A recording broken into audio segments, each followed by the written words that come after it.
Monsieur le gouverneur de la région des Savanes, mes salutations. Merci beaucoup pour vos œuvres dans la région des Savanes. L'une de vos luttes, c'est la lutte contre les boissons frelatées. Merci pour ça. Mais chez nous, à milieu Moba Gourma, on dit souvent que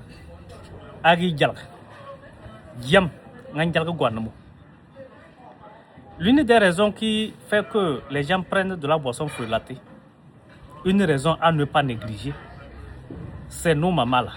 C'est à cause de nos mamans, nos femmes qui vendent du tchakpalo là. C'est à cause d'elles. Je m'explique.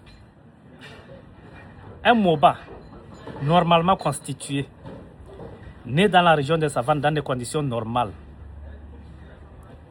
s'il n'est pas musulman, si sa religion ne lui interdit pas, s'il n'a pas une allergie, il boit, il doit boire.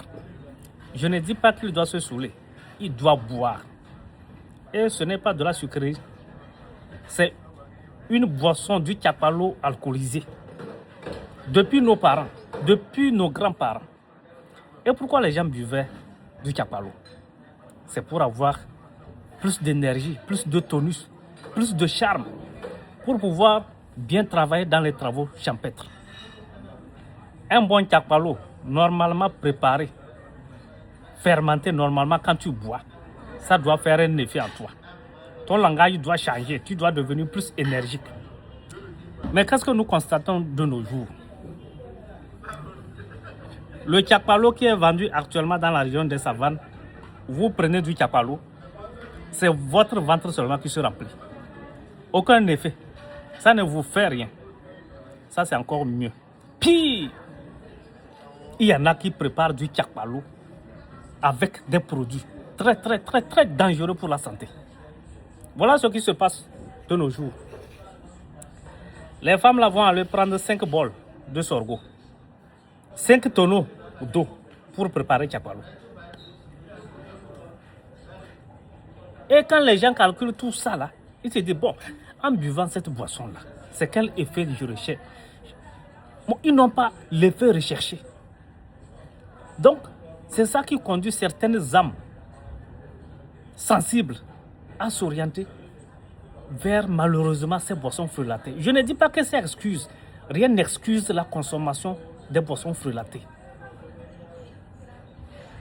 Mais il ne faut pas prendre légèrement cet aspect aussi.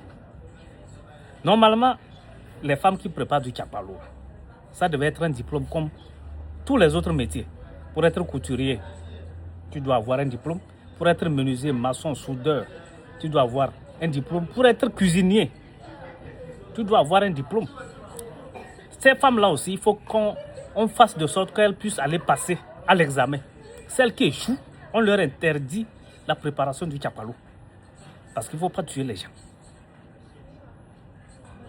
Vous n'êtes pas là pour tuer les gens. C'est pour les nourrir. C'est quoi ça? Tu les vois. Les gens commençaient pas à préparer du tchakpalo avant l'indépendance, mais jusqu'à présent, c'est pareil, même chose. Autrement dit, si c'était à l'école, elle n'ira jamais au CP2. C'est quoi ça? Hein? Donc, désolé d'être long, il faut prendre en compte cet aspect-là. Ces femmes-là, si vous ne savez pas préparer, il faut laisser. Une fois encore, je lance un appel à mes frères et nos soeurs qui se lancent malheureusement dans les boissons frelatées, dans les stupéfiants. Ce n'est jamais une bonne chose. S'il vous plaît, on voit comment, de nos jours, dans la région des Savanes, on a très peu de bras valides.